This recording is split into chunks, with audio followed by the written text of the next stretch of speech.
you're standing in a high place, sudden urge to jump. I don't have it. Any character that you kind of come up with or create is a piece of you, you know.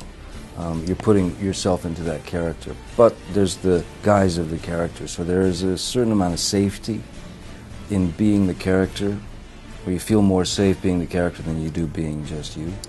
And with a character like a Captain Jack, who can essentially set up these sort of verbal landmines around him and just kind of keep passing the absurdity ball around and the irreverence ball around and keep people guessing and keep people confused.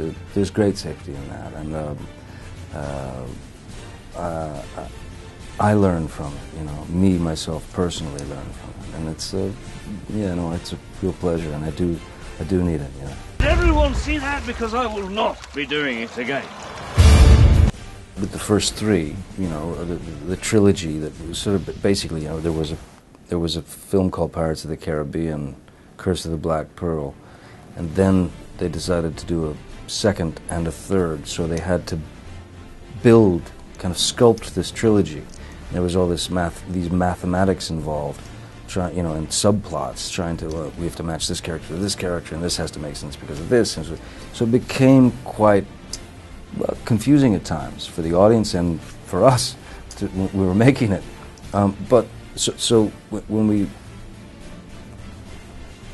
sort of signed off on the fact that, okay, those stories are told, these characters are, you know, their stories have been told, you know.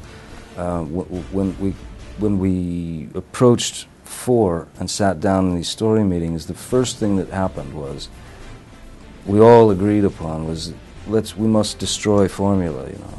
We have to kill the formula and not rely on the old gags and the old jokes and stuff like that. We owe it to the audience, we owe it to the people who paid to see these things, to give them something fresh, give them a brand new pair of eyes for this, you know, a new outlook on it, surprise them. So that was what was really, you know, that pulled the trigger for me, you know.